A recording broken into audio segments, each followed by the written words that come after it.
If you struggle with shyness or social anxiety, check out our free No BS training course with actual useful advice you can do from home.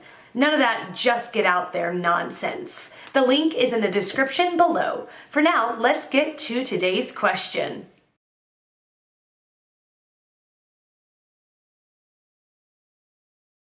Lastly, whenever this situation arises again, just think for a second that you are not there to satisfy them or their needs. Then step forward, move like a pro and look them straight into their eyes. Act like you're a very good listener. Personally, shyness ruined most of my 20s, but the man who really turned my life around was Sean. How to Overcome Shyness, the ultimate 3-step guide. Moldite. My short answer for you is that it is not worth it for me to directly answer your question.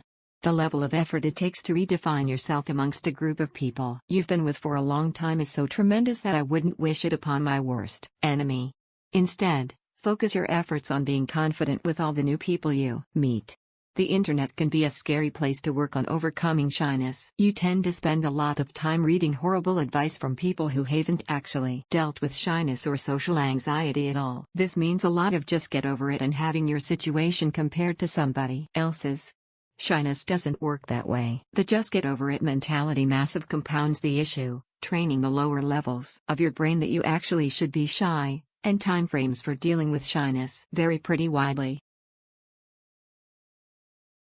Not act, be confident. It's okay to be shy at times. I have days where usual teasing upsets me, but for the most part I think of it this way. It's best to be myself, and feel awkward, or uncomfortable, at times. Because at least you have the pride to say you're not restrained to your own demons.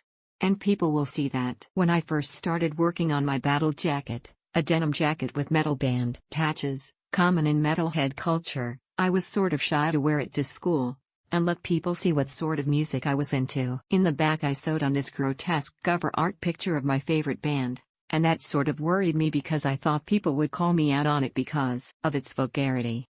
I then added large spikes to the shoulders. This for sure made me anxious. I thought people would immediately assume I was some goth freak or whatever. But I wore it to school anyway because it's my creation and I was proud of it. Walking around the halls I heard some people joke about the spikes, but that did not come close to the amount compliments I received because of it. I mean literally, even some of the staff and teachers said it looked really cool. I lost count of how many people walked up to me and touched the spikes to see if they were real metal, which they were, and then told me they liked it. I felt uncomfortable, like an oddball at times, because everyone was wearing their own thing, but I stood out in my orange jacket and spiked red boots. I learned to embrace it however. My friends think it's badass and it feels great. I did my own thing and people didn't mind. I'm not the most confident, as you can tell from my initial fear, but now it's whatever, it became the norm.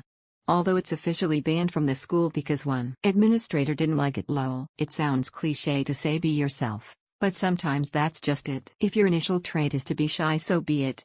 That's fine. Whenever it's time to break out of that shell though, do it with strength. Who cares what people think?